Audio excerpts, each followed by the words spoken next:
नमस्कार सभी को। आज की इस कक्षा में हम देखेंगे हमारा पारंगत पाठ्यक्रम का उसका जो क्वेश्चन पेपर है, यानी आपके 2 क्वेश्चन पेपर होते हैं जो आपके बाहरी एग्जाम जिन्हें बोलते हैं, आपको एग्जाम हॉल में जाके देने होते हैं। और 2 जो है के अलावा एक तीसरा पेपर जो होता है, 2 पेपर बाहर देने होते हैं, तीसरा पेपर आपका स्टाफ लेता है और तीनों ही पेपर 100 नंबर के होते हैं। तो इसमें हम देखते हैं हमारे जो 2 बाहरी पेपर होते हैं वो किस तरह से आएंगे, क्योंकि काफी ऑफिसर्स का ये सवाल था, तो यहाँ पे डाउट क्लियर करते हैं। और क्लास स्टार्ट करने से पहले बताना चाहूंगी, अगर वीडियो अच्छा लगे लाइक शेयर कमेंट, चैनल को सब्सक्राइब कर देना, इससे मोटिवेशन मिलता है। और सब्सक्राइब करने से आपको जो है आगे फ्यूचर के लिए जो भी हम अपलोड करते हैं आपको नोटिफिकेशन मिलता है। तो स्टार्टिंग में मैं एक जो है हमारा पेपर है उसके साथ में दूसरा पेपर है, दोनों को डिस्कस कर रही हूँ, आप थोड़ा ध्यान से देखिएगा। पहला जो है हमारा देखिए पेपर 1 प्रश्न पत्र 1 है, सेकंड है प्रश्न पत्र 2 है। तो दोनों के अंदर मैंने लिखा है 100 मार्क्स का है। इसमें से किस तरह से आपके 100 मार्क्स आएंगे, देखिए सवाल 1 यानी आपका जो क्वेश्चन 1 आएगा वो 15 नंबर का है। पेपर 1 पेपर 2 पे दोनों में इक्वली सेम नंबर का है। यहाँ पे आपको क्या आएगा, यहाँ पे आपको प्रश्न 1 जो है उसमें कुछ शब्द दिए होंगे, जैसे आपको हमने लिख दिया कुछ भी मिशिल लिख दिया, कुछ आपको मिशिल शब्द दे दिया है, इस तरह के हिंदी के कुछ शब्द आएंगे यहाँ पे। तो उसको आपको क्या करना होगा, 12 आपके जो है शब्द आएंगे उसको आपको इंग्लिश में लिखना होगा पेपर 1 में। पेपर 2 में जो है ये मिशिल जो शब्द है ये यहाँ पे फाइल के रूप में आ जाएगा, यानी ये इंग्लिश में आ जाएगा। तो इस तरह के आपके 12 शब्द जो है इंग्लिश में आएंगे, यहाँ पे आपको हिंदी में लिखना है। तो सवाल 1 में यानी पेपर 1 में हिंदी के 12 शब्द इंग्लिश में लिखना है, ट्रांसलेट करना है और वाक्य में प्रयोग करना है, हिंदी में वाक्य बनाने हैं। सेम प्रश्न पत्र 2 के अंदर क्या होगा, इंग्लिश में कुछ शब्द आएंगे, 12 शब्द आएंगे, आपके वर्ड आएंगे और उनको आपको हिंदी में ट्रांसलेट करना है। यहाँ हिंदी टू इंग्लिश या इंग्लिश टू हिंदी दोनों को वाक्य में प्रयोग भी करना है दोनों पेपर में। उसके बाद क्या होता है आपका क्वेश्चन नंबर 2 जो है, इसमें क्या है आपके कुछ वाक्य दिए होंगे पेपर 1 में हिंदी में, पेपर 2 में इंग्लिश में। इनको भी आपको ट्रांसलेट करना है, कार्यालयीन शब्दावली जो हमारी यहाँ पे उनके जो है वाक्य आएंगे इनको आपको ट्रांसलेट करना है। अगर आप ये सही करते हैं, दोनों कंप्लीट करते हैं, तो आपके ये 30 नंबर में से कोई भी कट नहीं होगा, क्योंकि ये आपके 1 वर्ड क्वेश्चन आंसर है, जिसमें से आपका सही होगा तो नंबर नहीं कट होगा। इसके बाद जो है सवाल ये जो आता है 3 नंबर दोनों के अंदर, इसमें क्या होगा, इसमें आपके 20-20 नंबर की दोनों ही पेपर में, देखो 20-20 के 40 नंबर का ये सवाल है, 20-20 की नोटिंग और ड्राफ्टिंग आएगी। जैसे आपका कोई अधिसूचना आ गया तो अधिसूचना के साथ में आपका टिप्पणी भी आएगा कि कोई सवाल है, अभियंताओं को जो है 3 अभियंताओं की नियुक्ति के संबंध में जो है कोई टिप्पणी है और उसके साथ में आपको वो लिखना है, जैसे कार्यालय आदेश लिखना है।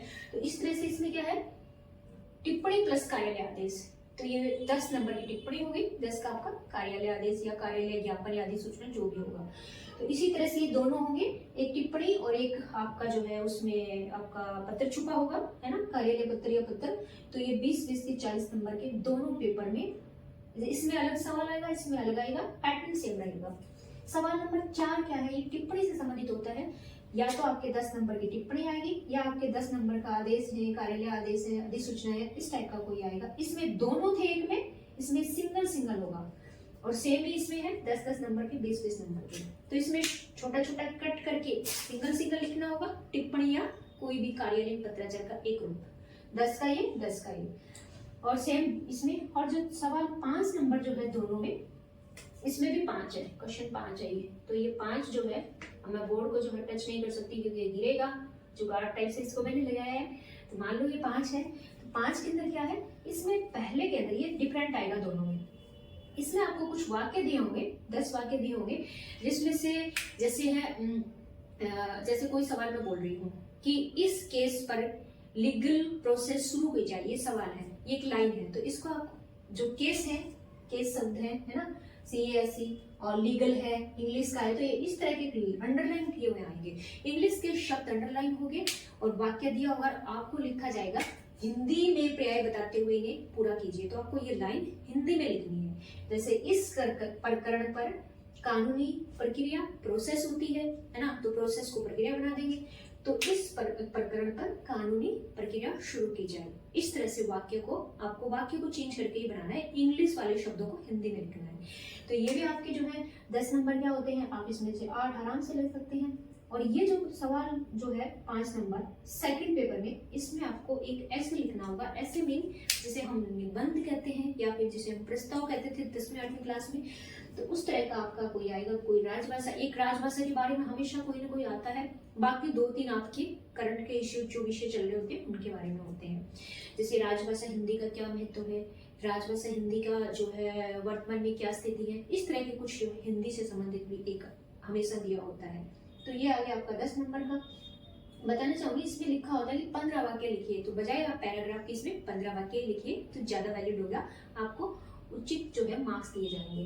तो ये था आपका पेपर का डिस्कशन। जो है बार बार जो मैसेज आ रहे थे कि पेपर जो है उसको हमने क्लासेस मिस कर दिया, तो अगर मैं क्लास में बताती तो इसको खोल के बताती, लेकिन वीडियो है तो छोटा डालूंगी, लेकिन आप समझ गए हैं, अब ये नहीं है। और अब आपको बताना चाहूंगी कि इस पेपर में आप आसानी से मार्क्स कैसे ले सकते हैं। ये जो 15 नंबर के जो सवाल है ना, और ये जो ट्रांसलेशन वाले जो है दोनों पेपर में, ये आपके कार्यालय में प्रयोग होने वाले शब्द और वाक्य होते हैं। तो आपको क्या करना है, आप अभी मैं आपको कुछ ऐसे शब्द दूं, फाइल दूं, मैनेजमेंट दूं, है ना, लीगल दूं, इस टाइप के आपको पता ही है, तो आप ट्रांसलेट क्यों नहीं कर पाएंगे, क्यों नहीं वाक्य में प्रयोग कर पाएंगे, आराम से कर लेंगे। तो हमेशा बताती हूँ कि 30 नंबर तो ये एक पेपर में और 10 नंबर ये है, इसमें से 8 तो आपके पक्के ही है। तो 30 यानी अब मान के चलो ये जो 30 और 40 नंबर में से आप क्या है आराम से 30 नंबर ले सकते हैं, अगर 10 कट हो तो 30 नंबर तो आपके हो ही गए हैं आज स्टार्टिंग की कक्षा के अंदर ही, क्योंकि ये शब्द आपको आते हैं। और ये सेम ही इसमें है 30 नंबर यानी 40 है, तो 30 आप आराम से ले सकते हैं। अब आपको क्या करना है, पासिंग मार्क्स जो होता है वो 35 होता है हर पेपर में, है ना। इंटरनल में जो 100 नंबर का हम लेते हैं उसमें 40 होता है, 35 पासिंग तो कोई लेता ही नहीं है, सबके 50 से ऊपर आते हैं। तो 30 नंबर तो आपके अचानक से बिना पुस्तक खोले आज बन गई है।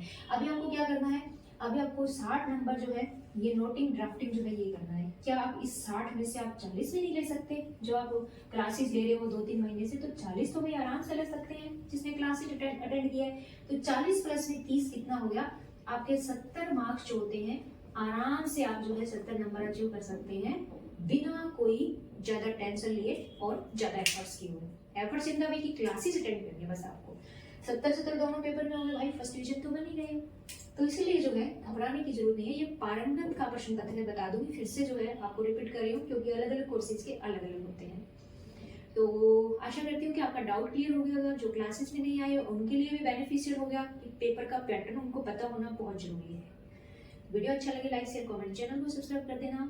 मिलते हैं अगली कक्षा में एक नए टॉपिक के साथ, एक नए डाउट को क्लियर करेंगे। और तब तक के लिए जय हिंद, बाय बाय। कोई भी सवाल है तो आप कमेंट बॉक्स में लिख सकते हैं।